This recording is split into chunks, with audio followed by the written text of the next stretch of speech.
Hello friends, Pihu comics world में आप सभी का स्वागत है। कॉमिक्स की दुनिया से जुड़ने और बचपन की सुनहरी यादों में खो जाने के लिए चैनल को सब्सक्राइब करें। धन्यवाद दोस्तों। नमस्कार दोस्तों, व्यू कॉमिक्स वर्ल्ड में आप सभी का स्वागत है। राज कॉमिक्स की प्रस्तुति परमाणु सीरीज का अगला भाग रिवॉल्वर, जिसमें हम पढ़ेंगे परमाणु के शुरुआती दिनों की कहानी कि किस तरह से वो परमाणु बनता है। परमाणु के जन्म की अद्भुत कहानी। बात उन दिनों की है जब इंस्पेक्टर विनय मात्र 14 वर्ष की किशोरावस्था में था। कक्षा 10 की बोर्ड की परीक्षाएं दे रहा था वो। उस समय उसके नन्हे मस्तिष्क में थे केवल उन प्रश्नों के उत्तर जिन्हें एक एक करके हल करता चला जा रहा था वो। आने वाले उन भयानक पलों से अनजान, जो उसकी पूरी जिंदगी में एक तूफान खड़ा करने वाले थे। इतने तीव्र झटके के साथ कार स्कूल के कंपाउंड में पहुंचकर रुकी कि कार में बैठे थे 4 शख्स बुरी तरह से हिल उठे। कार के 3 दरवाजों से निकलकर स्कूल की इमारत में प्रवेश कर गए थे वे तीनों शैतान। डंडाधारी हवलदारों के रोके ना रुका वो जलजला। अरे कौन हो तुम? लेकिन दोनों हवलदारों का हाल बुरा और दोनों धराशायी। जलजने ने उसी कक्षा में कदम रखा। मास्टर विनय के एग्जामिनेशन रूम में सांप की तरह पुकार उठा वो रही वो। इसी के साथ चौंक कर सिर उठाया मास्टर विनय कुमार ने। दिमाग एकाएक ही कुछ समझने को तैयार ना हुआ।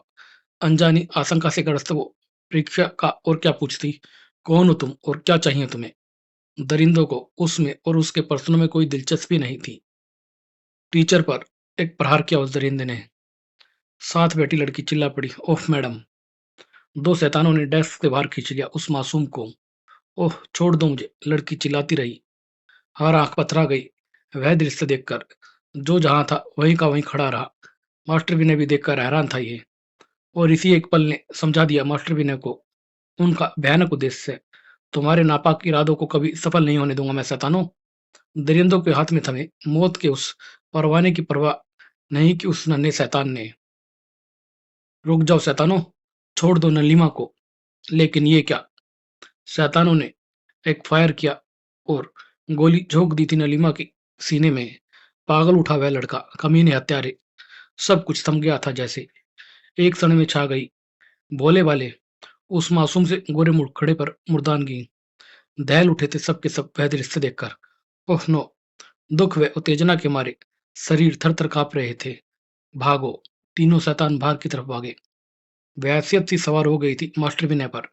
ये खून तुझे बहुत महंगा पड़ेगा हत्यारे। जान जाएगी अब तुम सबकी।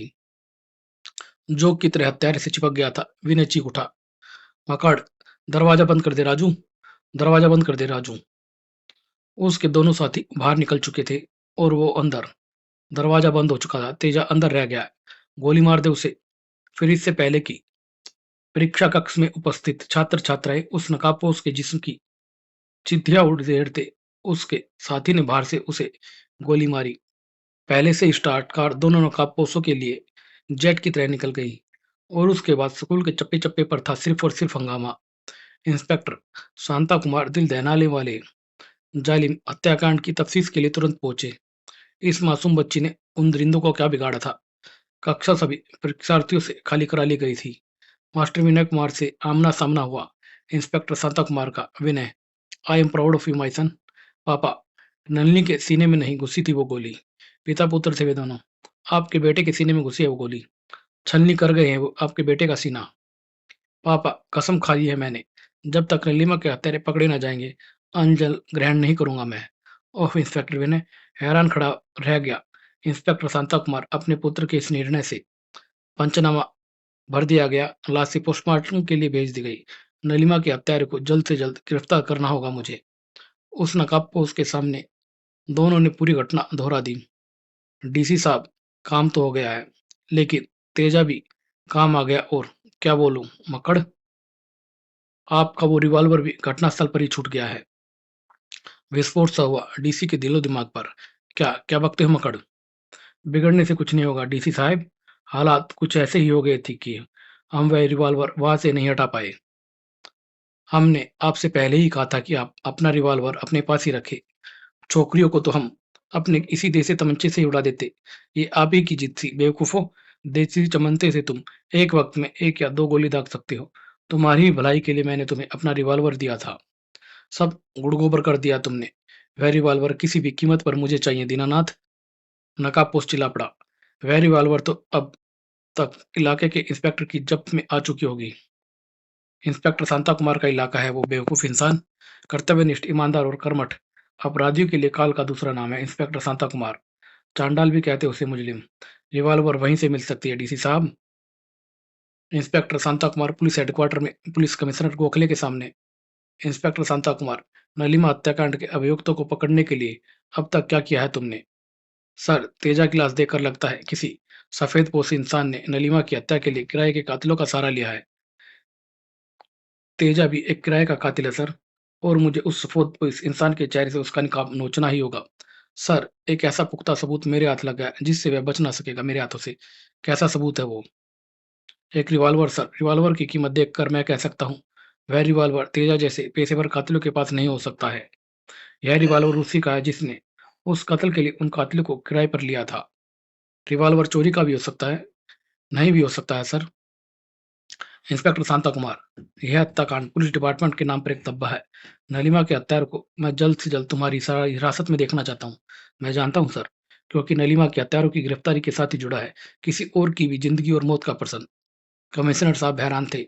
इसके बाद घर पहुंचकर रुके इंस्पेक्टर शांता कुमार की जीप। उसी क्षण भीतर गूंज उठी फोन की ट्रिन ट्रिन। उफ, ना जाने किसका फोन है।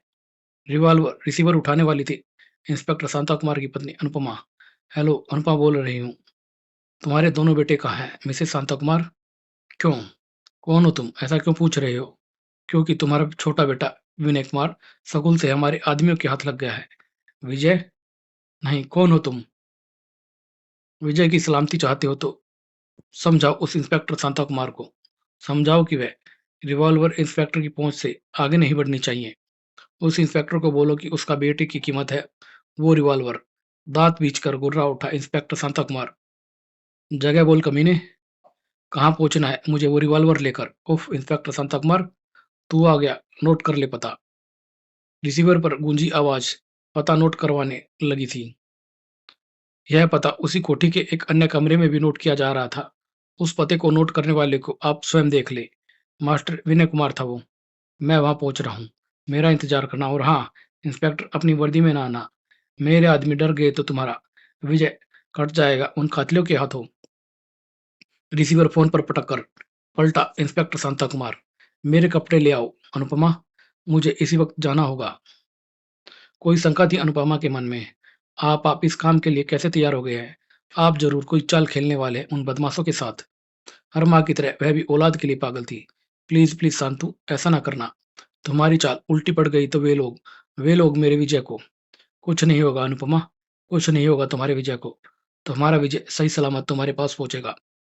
मेजेंटा के खंडरों में जीप से नीचे उतरा शांता कुमार।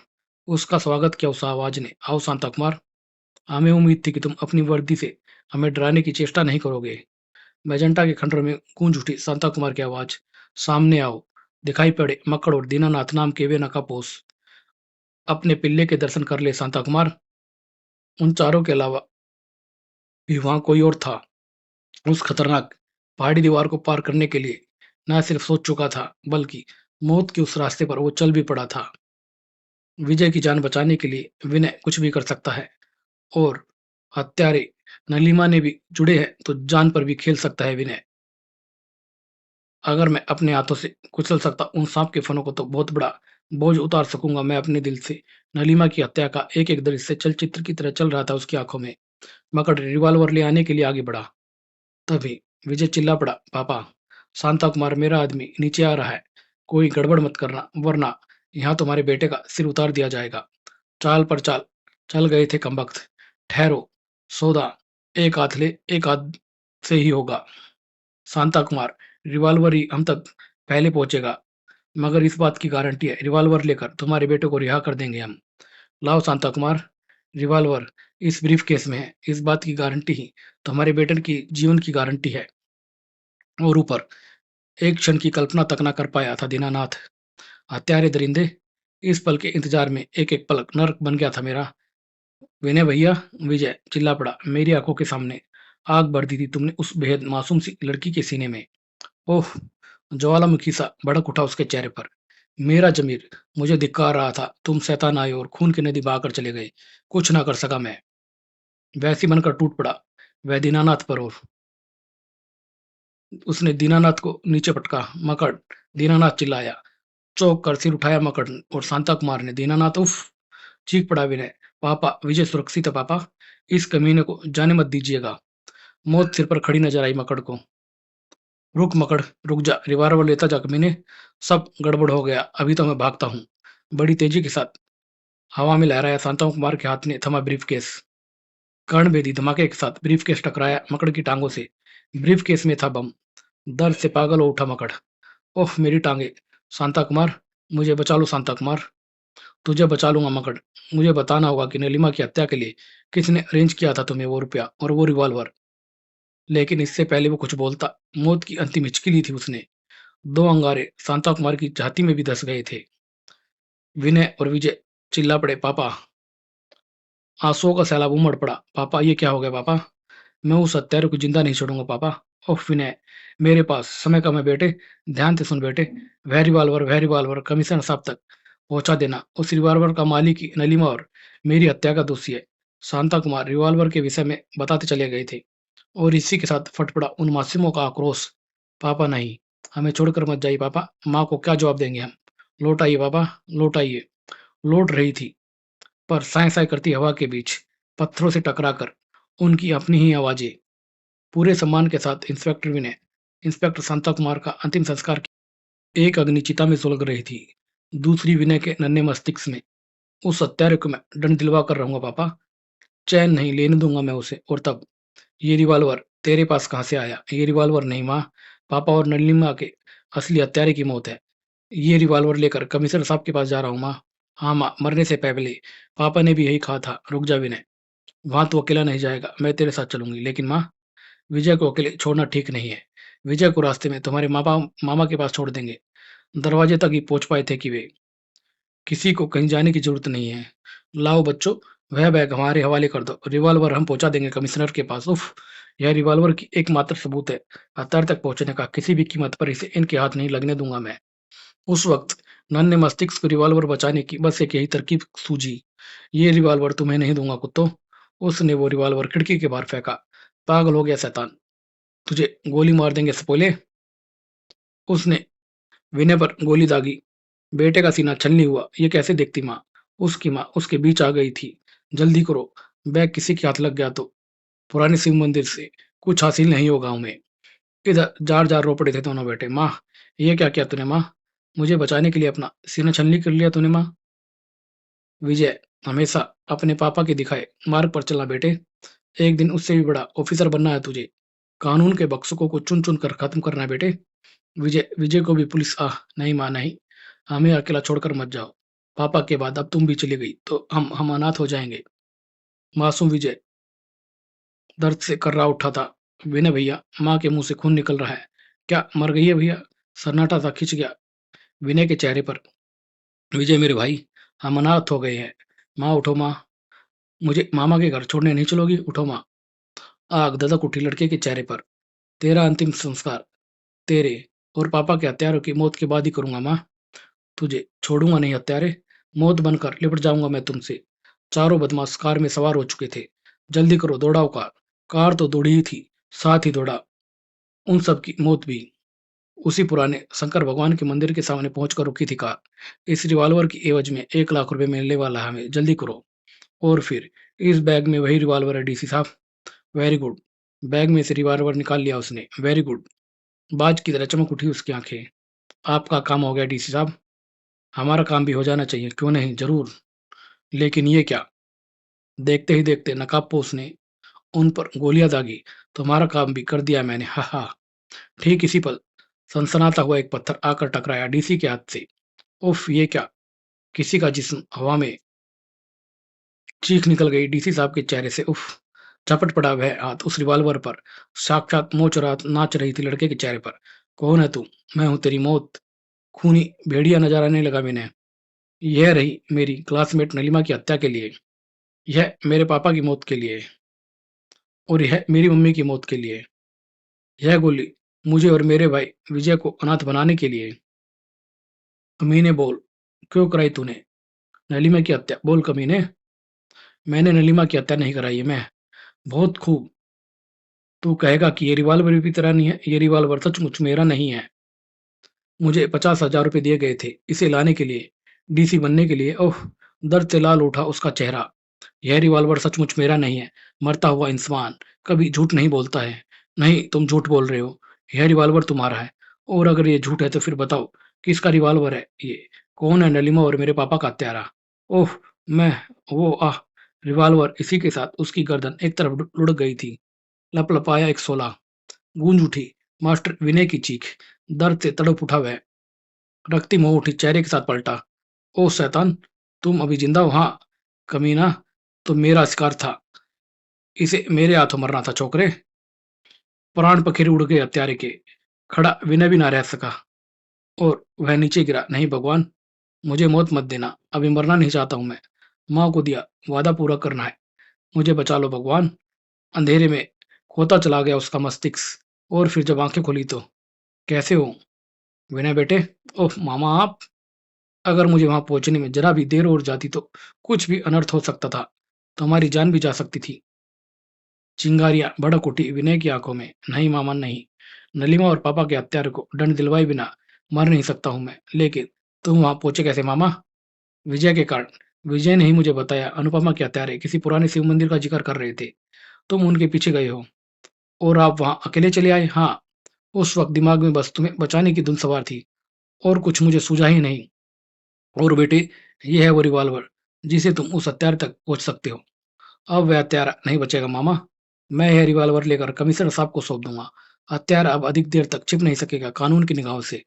ईश्वर करे ऐसा ही हो। ठीक तभी एक वैसी हंसी गूंजने लगी थी कमरे में।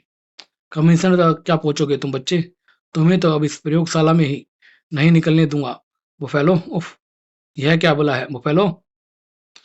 दोनों ही हैरान थे उसे देखकर। खैर था बुफेलो, देखते ही देखते इमारत को धराशायी करने पर तुला था। प्रोफेसर की एक क्षण की भी देरी हक्के-बक्के से उठे थे। विनय की जान ले लेती। बचो विनय, तुम्हारी आंखों के सामने रिवॉल्वर का कचूमर निकलना चाहिए। उस वैसी दरिंदे ने रिवॉल्वर उठाया और एक मोम के गुड्डे की तरह उसे हाथ में पकड़कर मरोड़ दिया था। नहीं, छोड़ दे इस रिवॉल्वर को शैतान। यह रहा रिवॉल्वर। इस लोकड़ों को सांचे में डालकर एक नया रिवॉल्वर बना सको तो बना लो। विनय ने के नन्हे घुसे बुफेलो के जिस्म को भी वैसे ही कड़ों में बिखेर देने का एक असफल प्रयास करना चाहते थे। मैं तुझे खत्म कर दूंगा बुफेलो। हत्यारे के एकमात्र सबूत को नष्ट कर दिया है तूने। बुफेलो फिर से एक वैसी हंसा। उफ! प्रोफेसर ने समय की नजाकत को समझा। छोड़ दे उसे बुफेलो। मामा, हा हा प्रोफेसर, पत्थर पर फेंका तो, और वो भी कांच। तुम दोनों मामा भांजे की कमर बनेगी अब ये प्रयोगशाला। बुफेलो ने विनय को उसके मामा की तरफ उठाला जिसे उसने अपने हाथों में लपका। बुफेलो का कहर टूट पड़ा था प्रयोगशाला पर। बच्चे का सिर्फ खंडर और सिर्फ खंडर यहाँ। तेजी से चला प्रोफेसर का दिमाग। उफ! चल विनय, यहाँ से निकलना होगा। नहीं, मुझे छोड़ दो मामा। मैं खून पी जाऊंगा इस बुफेलो का। मौत से डरना विनय के खून में नहीं था, किंतु समय की नजाकत यही कहती थी। विनय, बुफेलो तुम्हारे ही हाथों से मरेगा और अभी मरेगा। तबाही के इस दैत्य को तुम ही समाप्त करोगे विनय। तुम ही समाप्त करोगे इसे। पागलों की तरह अलमारी में रखा सामान बाहर फेंका प्रोफेसर ने। इस अलमारी में क्या ढूंढ रहे हो मामा? बफेलो की मौत ढूंढ रहा हूं मैं। इस अलमारी में बफेलो की मौत ढूंढ रहा हूं मेरे बेटे। अचानक बिफर पड़े सामान की तरफ लपका प्रोफेसर और बाज की तरह झपट कर वह पोशाक उठा ली उसने। विनय बेटा, जल्दी कर, इधर आ और भाग। बोलो मामा, इसे पहन ले बेटा। कोई प्रश्न करने का समय नहीं है। हरी अप भांजे, हरी अप। और देखते ही देखते बफेलो दीवार तोड़ अंदर प्रवेश कर गया था। तुम दोनों को 7 तालों से भी खींच लाऊंगा आज। बफेलो को आंख मिचौली के बाद शिकार की मौत का असली आनंद आता है। देखना बफेलो, मौत का ये आनंद कहीं मौत के आतंक में ना बदल जाए। मौत तो तुझे देखकर आतंकित हो जाती है प्रोफेसर, लेकिन अब यह आसान ना था। मौत अब तुझे देखकर आतंकित नहीं होगी बफेलो। आज तू मर जाएगा। ओह! कौन? परमाणु कुचल डालो बफेलो का सर। अब तुम परमाणु हो, महाशक्तिशाली सुपर हीरो। खैरनाक प्रोफेसर की आवाज मेरे मस्तिष्क में गूंजती हुई लग रही है मुझे। बफेलो को अपनी आंखों पर विश्वास नहीं हो रहा था। इसकी किक हथौड़े की तरह छाती पर लगी है मुझे। कौन हो तुम? विनय बन चुका था परमाणु। मैं हूँ परमाणु। क्या कहा परमाणु? जंग छिड़ चुकी है बफेलो। अब तो यह देखना है कि इस जंग में जीत किसकी होती है। जीत होगी मेरी ही होगी परमाणु। बफेलो चीख पड़ा था। उसने परमाणु पर वार किया। परमाणु खुद चकित हो उठा। नहीं, यह नहीं हो सकता। मेरे घूंसे से भारी भरकम मेज कई टुकड़ों में बदल गई है। यह लापरवाही थोड़ी महंगी पड़ी परमाणु को। बफेलो का वार। बफेलो भी हैरान रह गया। यह क्या? बफेलो के गुस्से से पिलर तिनकों की तरह टूट गए, लेकिन परमाणु को लगा सिर्फ एक मामूली झटका। परमाणु फर्श पर फिसला। बचा बफेलो, मेरे वार को बचा। परमाणु का यह वार बड़ा ही कसा हुआ था। बफेलो मुंह के बल फर्श से जा टकराया और धड़ाम गिरा। इसी के साथ टकराई परमाणु की फौलादी ठोकर भी। गुस्से में बहुत दांत किटकिटा लिए बफेलो। अब दांत नहीं रहेंगे तेरे। परमाणु पर खून सवार था बफेलो। अपनी ताकत पर बहुत नाज था तुझे। भयानक उकार निकली परमाणु के मुंह से। बफेलो की गर्दन की हड्डियां टूटने का सबर था ये। बफेलो की लाश में बदल गया था। इसका खेल खत्म हो गया मामा। मैं जानता था परमाणु, किंतु अब तुम मुझे मामा नहीं कहोगे। परमाणु के रूप में तुम मुझे केवल प्रोफेसर कहोगे, क्योंकि मैं नहीं चाहता कि लोग परमाणु की वास्तविकता से परिचित हों। परमाणु, इस पोशाक का निर्माण मैंने तुम्हारे लिए ही किया था, किंतु चाहता था कि पहले तुम अपनी आईपीएस का इम्तिहान पास कर लो और तब इस पोशाक को धारण करो। किंतु आज आधा हालात ने समय से पहले ही तुम्हें मास्टर विनय से सुपर हीरो परमाणु बना दिया है। और बस भावुक सा हुआ परमाणु झुक गया प्रोफेसर के कदमों में। आप नहीं जानते प्रोफेसर की यह पोशाक पाकर मेरे दिल पर क्या बीत रही है। मन आपके लिए श्रद्धा से छलक रहा है। आज माँ जीवित होती तो आपका ये रूप देख गर्व से सीना चौड़ा हो जाता उसका। बस कर परमाणु, बस कर। भावनाओं का जो सैलाब बड़ी मुश्किल से रोक रखा था मैंने, उससे और मत बढ़ा मेरे बच्चे। अब तो यही इच्छा है कि इस पोशाक को धारण करने के बाद इस धरती से उखाड़ फेंक कैक्टस की तरह उगे बुफेलो जैसे शैतानों को। मैं प्रतिज्ञा करता हूँ प्रोफेसर। परमाणु प्रतिज्ञा करता है, कानून की खिल्ली उड़ाने वालों की धज्जियां उड़ा दूंगा मैं। मेरा मकसद होगा इंसाफ। अब बुफेलो की लाश को उठाकर सड़क पर फेंकाओ ताकि उसके स्वामी तक उसकी मौत की खबर पहुंच जाए। परमाणु वापस मास्टर विनय बन गया था, किंतु मामा, हत्यारे तक पहुंचने की आखिरी कड़ी वह रिवॉल्वर था हमारे पास। अब वह रेत के कणों में बिखर चुका। नहीं विनय बेटे, वह रिवॉल्वर मेरे पास सुरक्षित है। इतना सुन विनय हैरान। क्यों, यही है ना वो रिवॉल्वर? उफ, यह कैसे हुआ मामा? बफेलो का आने का संकेत मुझे अपनी कलाई घड़ी के यंत्र पर मिल गया था। मेरी प्रयोगशाला में मेरी जानकारी के बिना कोई प्रवेश संभव नहीं है बेटे। तब उस रिवॉल्वर के स्थान पर मैंने एक नकली रिवॉल्वर ही तुम्हारे सुपुर्द किया था। तुम फिर भूल रहे हो विनय। अब तुम्हें मुझे प्रोफेसर ही संबोधन करना है। 25 मंजिला इमारत के बाहर थी वह होनोलुलु टावर। बफेलो मर गया, असंभव, नामुमकिन है ये। सारे शहर में आग लगा सकता था अकेला बफेलो। तबाही उसको कदमों को चूमती थी। मौत सलाम ठोकती थी उसे। अपराध जगत का शहंशाह, समाज का नासू, एक ऐसा पागल जो डॉक्टर था, मानव की नस नस से वाकिफ था, जो शैतान। यही है वो डॉक्टर होनोलुलु। उस रिवॉल्वर की इतनी बड़ी कीमत चुकानी पड़ेगी मुझे। यह ना मालूम था किसने मारा उसे। परमाणु, यही लिखा था बफेलो की लाश पर चिपके पर्चे में। तभी फोन बजा। Hello mister x. होनोलुलु की आंखों से तेजाब सा झलकने लगे था। तुम्हारा काम करने का प्रॉमिस तुमसे। कौन क्या है मिस्टर एक्स? डॉक्टर होनोलुलु, खुद तुमने। तुम चाहे सारी दुनिया में आग लग जाए, तुम्हारा काम होगा मिस्टर एक्स। डॉक्टर होनोलुलु, वह रिवॉल्वर बहुत जरूरी है मेरे लिए। मत भूलो कि वह रिवॉल्वर तुम्हें भी करोड़ों का फायदा करा सकता है मिस्टर एक्स। मेरे तूफान दस्ते से आज तक नाकामयाबी का मुंह नहीं देखा है। आज शाम तक रिवॉल्वर आपके पास होगी। सड़क पर निकल पड़ी वह अनोखी कार। खलबली मच गई थी सड़क पर।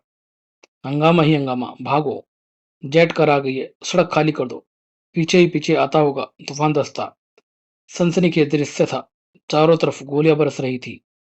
लियो टॉयज की तरह चल रही थी उनकी स्टेन गनें, मगर मौत बरस रही थी उनमें से। तूफान दस्ता था वो। प्रयोगशाला में उपस्थित प्रोफेसर की छठी इंद्री जागती तो उठी। यह सिग्नल इसी बात का प्रमाण था। Chip chip. ओह, प्रोफेसर का सिग्नल है। प्रोफेसर के सिग्नल के बाद मुझे बनना होता परमाणु। प्रोफेसर का सर्वगुण उठा। मैं आपकी आवाज सुन पा रहा हूँ परमाणु। गुड, सामने देखो। प्रोफेसर की आवाज लगातार गूंज रही थी उसके मस्तिष्क में। यह क्या, यह बला है प्रोफेसर? शहर में आतंक फैला रखा है इस दस्ते ने। मौत का दूसरा नाम है ये। तूफान की तरह आता है और तूफान की तरह जाता है। अपने पीछे छोड़ जाता है मौत व तबाही का मंजर। किल देम परमाणु, किल देम। हर बार की तरह इस बार भी ये दरिंदे अपने पीछे मौत व तबाही का मंजर छोड़कर जाएंगे प्रोफेसर। अपनी मौत व तबाही का मंजर। प्रोफेसर के बंगले से कुछ दूर मौत वह तबाही क्या होती है, आज इन्हें परमाणु बताएगा। अतिवेग के साथ आती कार एकाएक तीव्र झटका खाकर रुकी। परमाणु के लिए कोई मुश्किल न था। जेट कार भारतीय सड़कों के लिए उपयुक्त नहीं है बेटे।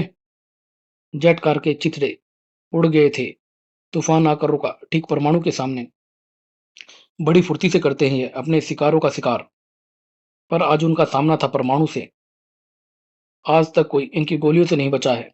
इनकी सारी फुर्ती भुला दूंगा आज मैं इन्हें। बिजली की तरह परमाणु ने अपने हाथ पैर चलाए। कम ना थे तूफान के दस्ते के शैतान भी। होनोलुलु टावर से तेरी मौत का ऐलान बाद में होगा। हम तुझे पहले मार डालेंगे परमाणु। तूफान दस्ते का परमाणु पर हुआ यह प्रहार उन्हें बहुत महंगा पड़ा। तुम्हारे लिए परमाणु अपनी किसी अतिरिक्त शक्ति का इस्तेमाल नहीं करेगा, सिवाय शारीरिक शक्ति के। परमाणु कहर बनकर टूटा उन पर।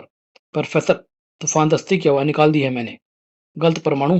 तूफान दस्ते का एक शैतान अभी भी जीवित है क्या? ओह, मगर ओह, अचानक जैसे सब समझ में आ गया था उसकी। तूफान दस्ते की नाकामयाबी की खबर बम की तरह डॉक्टर होनोलुलु के जहन में गूंजी। क्या तूफान दस्ता खत्म हो गया? असंभव। बफेलो का हत्यारा भी वही है होनोलुलु। कौन है? कौन है वो? तुम तुम कैसे बच गए? परमाणु को बारूद से उड़ा क्यों नहीं दिया तुमने? बारूद से तो अब तुम्हें उड़ोगे होनोलुलु। कौन हो तुम? इस पल के लिए बिल्कुल भी तैयार ना था डॉक्टर होनोलुलु। परमाणु? परमाणु तुमने मारा बफेलो को। तुमने खत्म किया तूफान दस्ते को। परमाणु ने वह रिवॉल्वर बाहर निकाला। डॉक्टर शैतान, अब तुम्हारा नंबर है, बताओ होनोलुलु। इस रिवॉल्वर से तुम्हारा क्या रिश्ता है? ना जाने क्या हरकत की शैतान होनोलुलु के एकाएक फर्श घूमने लगा। हा हा परमाणु, इस समय तुम होनोलुलु के घर में हो, और अब मैं तुम्हें बताऊंगा परमाणु की एक रिवॉल्वर का किसी से सिर्फ एक ही रिश्ता होता है, और वो होता है मौत का रिश्ता। होनोलुलु ने परमाणु पर फायर किया। कब तक बचेगा तू परमाणु? परमाणु की छाती से निकली परमाणु बेल्ट, परमाणु बुलेट। परमाणु बुलेट से बच होनोलुलु। परमाणु हवा में लहराया। अब तू चीख चीख कर पानी मांगेगा होनोलुलु। परमाणु का कहर बरसा होनोलुलु पर, और वो कहर बनकर टूटता ही जा रहा था उस पर। फर्श पर गिरने के साथ ही इस बार होनोलुलु ने एक गुप्त बटन दबाया। मेरा यह वार नहीं सह पाएगा परमाणु तू। रॉकेट की गति से होनोलुलु टकराया परमाणु से। सचमुच ना संभल पाया परमाणु। होनोलुलु की आंखें चमक उठी। भयानक अठासा कर उठा वह। आहा, मर गया परमाणु। होनोलुलु से जीत ना पाया वह। इधर परमाणु जो एक पल के लिए बौखला सा गया था, अब संभला। होनोलुलु, परमाणु इतनी आसानी से मरने वाली चीज नहीं है। चीख निकल गई होनोलुलु के मुंह से। इतनी शक्तिशाली झटका लगा था उसको परमाणु का, जो सह ना सका वो, और पीछे जा गिरा इमारत से नीचे। हवा में ही दम निकल गया होनोलुलु का। शरीर कई टुकड़ों में बट गया था। ऐसे शैतान का यही इंजाम होना चाहिए। इधर चौंक पड़ा परमाणु। फोन किसका हो सकता है होनोलुलु? हम मिस्टर एक्स बोल रहे हैं। रिवॉल्वर का क्या हुआ? ओह, रिवॉल्वर का मालिक नलिमा और मेरे पापा का हत्यारा। रिवॉल्वर मिल गया है। परमाणु होनोलुलु की आवाज की हूबहू नकल कर रहा था। गुड, रिवॉल्वर लेकर तुम शाम 6 बजे ब्रिज क्रॉसिंग पर मिलो। वही बिजनेस की बात भी हो जाएगी तुमसे। ठीक है, मैं समय पर पहुंच जाऊंगा। परमाणु का चौका उतार विनय बन गया था वो अब। मैं खुद आऊंगा तेरी मौत का सामान लेकर कमीने। ठीक 6 बजे ब्रिज क्रॉसिंग पर। शायद तुम मेरा ही इंतजार कर रहे थे मिस्टर एक्स। कौन हो तुम? मुझे नहीं पहचानते? मेरा नाम विनय है, जिसे रिवॉल्वर जब्त करने के लिए तुमने ना जाने किस किस शैतान का सहारा लिया है। यही है ना वो रिवॉल्वर? तुम? होनोलुलु तो तबाह हो गया है मिस्टर एक्स। अब तुम्हारा नंबर है। बताओ, नलिमा की हत्या क्यों की थी तुमने? ओह, बताने में कोई समस्या भी नहीं है। उसने मुझे एक सेठ की हत्या करते हुए देख लिया था। मैंने सेठ को कानून से बचाने के लिए 1 करोड़ की जिस रकम की डिमांड की थी, वह सेठ उसे देने से मुकर रहा था। बस गलती यह हो गई कि ये रिवॉल्वर मैंने नलिमा के हत्यारे की सहूलियत के लिए उन्हें दे दिया। तुम हो कौन? तुम्हारे चेहरे पर लगी दाढ़ी और मूछें नकली है। और अगले ही पल बुरी तरह से चौंक उठा विनय। तुम? कमिश्नर गोखले, हाँ। जानते हो मैंने तुम्हें अपना चेहरा क्यों दिखाया? इसलिए क्योंकि अब तुम जीवित नहीं बचोगे। कमिश्नर का प्रहार विनय पर। गोखले ने रिवॉल्वर पर जंप लगा दी। इस रिवॉल्वर की एक गोली अब तेरा भी सीना छलनी करेगी। और बस विनय को यही सूझा। गोखले, भेड़ की खाल में भेड़िए। कानून की वर्दी को नापाक किया है तूने। रिवॉल्वर उठा ना पाया वह हाथ, और रेल की पटरियों के बीच बीच गया था। हत्यारे जालिम, तुझे गिन गिन कर बदले लेने का वक्त आ गया है मेरा। पागल उठा वह लड़का। अपनी जान बचाने के लिए ना जाने किस किस की जान लेता चला गया तू कमीने। जिस जान को बचाने के लिए इतना खून पानी की तरह बहा दिया तूने, वो देख कमीने, कितनी आसानी से निकलेगी वो जान। हा हा, डर गया गोखले? बस एक ही झटका ही तो लगेगा तुझे। नहीं, नहीं विनय, मुझे माफ कर दो बेटे, मुझे बचा लो बेटे, मैं खुद की कानून के हवाले कर दूंगा। ना जाने कितने टुकड़ों में बट गया था गोखले। और फिर तभी विनय, आज मम्मी पापा और नलिमा की आत्मा को शांति मिल गई होगी प्रोफेसर। आज गोखले जैसे शैतान के कारण ही देश की स्वतंत्रता को खतरा पैदा हो गया विनय। तुम्हें न केवल काली दुनिया के शैतानों को खत्म करना, बल्कि गोखले जैसे सफेद पोस्ट शैतानों को भी खत्म करना है। यही तो माँ और पापा को भी सपना है, जो पूरा करना है मुझे। और यह अंक यहीं समाप्त। धन्यवाद दोस्तों।